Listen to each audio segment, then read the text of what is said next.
Има ли разликата в стадирането на очен меланом и кожен меланом? Тоест, тя знае за държави, в които за проследяването на меланом се ползва МРТ на черен дроб, а в България използва КТ на черен дроб и така нататък. Те са част от въпроса. И затова експертите трябва да отговарят. Да. Значи стадирането на кожния меланом се извършва по една ТНМ система, т.е.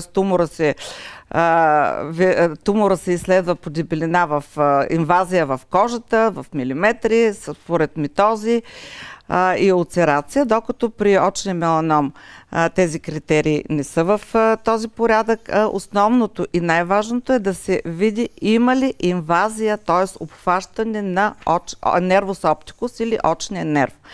Защото е известно, че най-честото метастазиране, и то възможно в 40% дори доста години след операцията на овеалният меланом, който е най-честият очен меланом, е по един очно-чернодробен път, оптико-хепатален тракт, при който метастазирането не отива първо в регионерните лимфни възли, а те се прескачат и директно метастазира в черния дроб.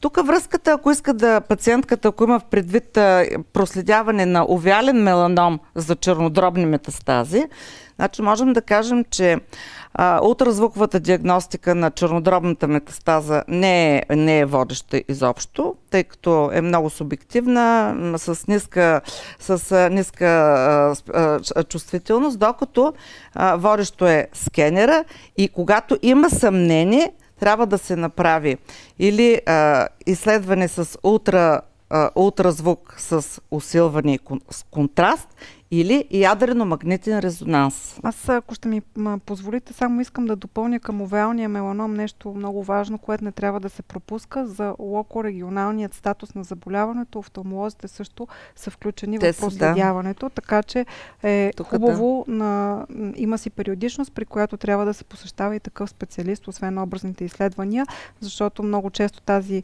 верига се къса и има пропуски.